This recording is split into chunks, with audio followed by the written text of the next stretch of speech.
Chapter 3. Yes. January 13th is my birthday. Yippee! I love birthdays because I love birthday parties.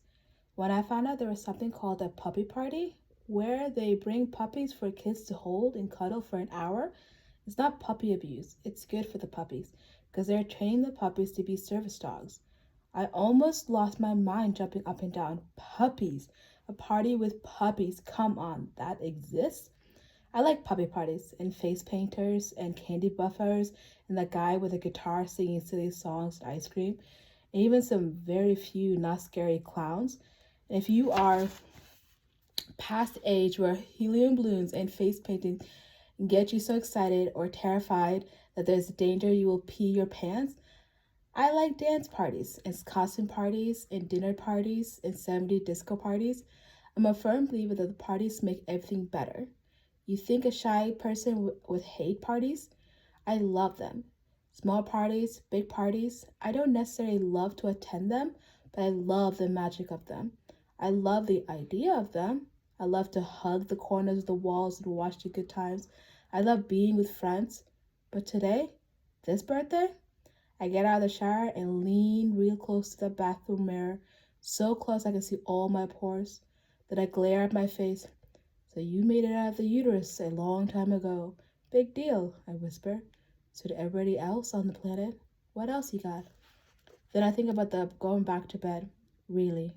I usually love my birthday. I do. But today, I'm nervous. Edgy. I feel prickly and strange. Like everyone is looking at me. I'm unnerved. There's a pit of something odd in my stomach. The same feeling I used to have waking up with a hangover back in my 20s. I lie in bed waiting for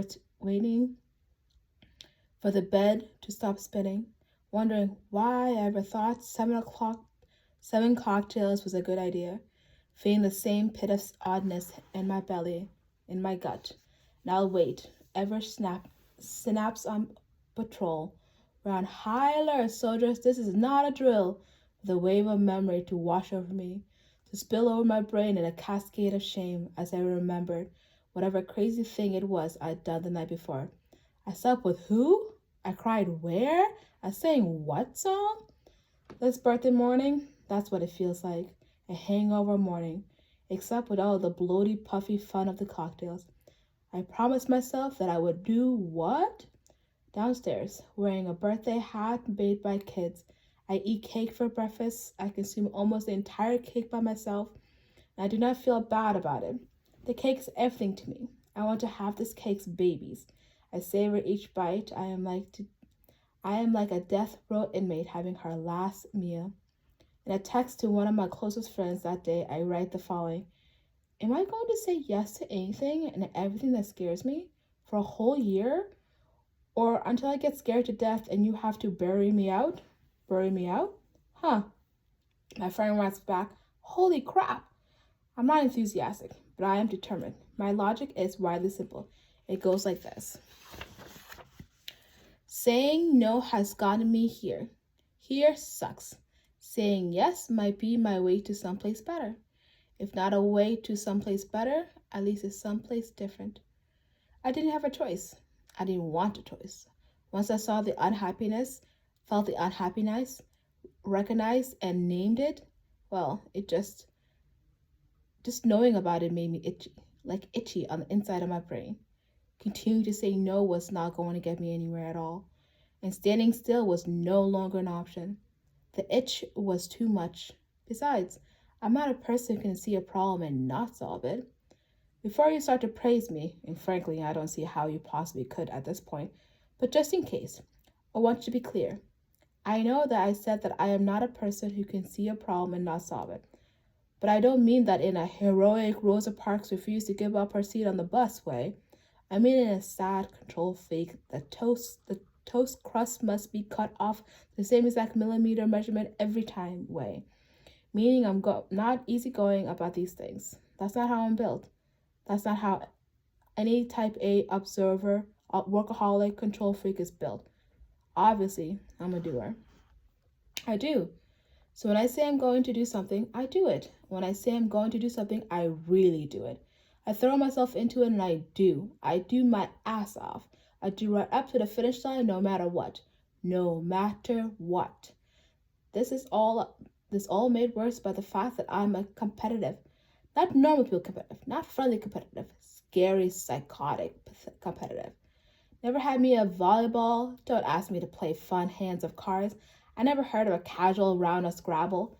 We started a bake off at Grey's Anatomy, and I had to remove myself from the competition. Something about it made me. Something about it maybe being kind. Something about it maybe being kind of a little bit like a workplace harassment when I forced my writing staff to bake in competition against one another. Maybe it was also not so good when I performed a touchdown dance during the medal ceremony while yelling, "In your face, bitches!" at whoever placed behind me. Like I said, I'm competitive. I'm not invited to anyone's game night.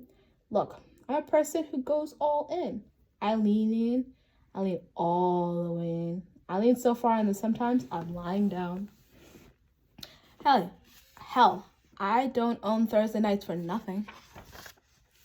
I tell you this so that you understand how big this yes for a year thing was for me. The year of yes thing was gigantic. The year of yes promise was a commitment, a binding contract between me and my greatest competitor and judge, me. Backing out would mean months of self-flagellation and plummeting self-esteem. I would talk about me like a dog. Things would get ugly. And also, honestly, I was desperate. Something had to change. It had to, because this couldn't be it.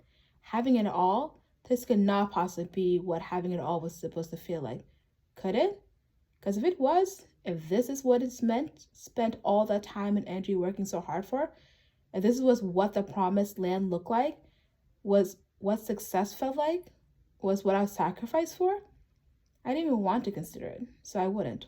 I would not think about that. Instead, I would look ahead, take a deep breath in, and just believe. Believe that the road continued. Believe that there was more. I would believe and I would say yes. I told myself that and then I ate the whole cake and drank 4 mimosas while trying to believe. A week later, the phone rang at my Shondaland office. President Hannon from Dartmouth College is calling. College presidents do not make it a habit to telephone me. I've met President Hanlon, a very nice man, excellent one. Nonetheless, here he is, President Hanlon of Dartmouth College, on my phone, calling. He has a question. He wants to know if I will give the commencement speech to the college graduation in June. A 20-minute speech in front of about 10,000 people. Universe? Are you freaking kidding me? There's an actual full minute that occurs on the phone call in which no air moves in or out of my lungs. President Hanlon may or may not be speaking. I do not know because the roar in my ears is making it impossible for me to hear. Say yes to everything for a year. This is it. It's happening. And now it is here. Saying yes stops being just a vague idea. Now the reality of what I am embarking upon sends my brain thundering around inside of my skull. Say yes? There's no way to plan. There's no way to hide. There's no way to control this. Not if I am saying yes to everything. Yes to everything scary. Yes to everything that takes me out of my comfort zone. Yes to everything that feels like it might be crazy. Yes to everything that feels out of character. Yes to everything feels goofy. Yes to everything. Everything. Say yes. Yes. Speak. Speak now. Yes, I say yes. President Hanlon and I chat some more. I think it's pleasant. I think I'm calm. I really have no idea. I'm focused on breathing in and out. On lowering the roar I hear. When I hang up the phone, I consider what I've done. Speech, commencement, 10,000 people. I input the day into my calendar. June 8th, 2014. June. That's about 6 months away. 6 months is pretty far away. 6 months is a lifetime. Okay, I shrug and go back to writing my Grey's Anatomy script notes. Relieved. Not a big deal. Think about it later. I file it away in the back of my brain and forget about it. I forget about it for 5.5 months.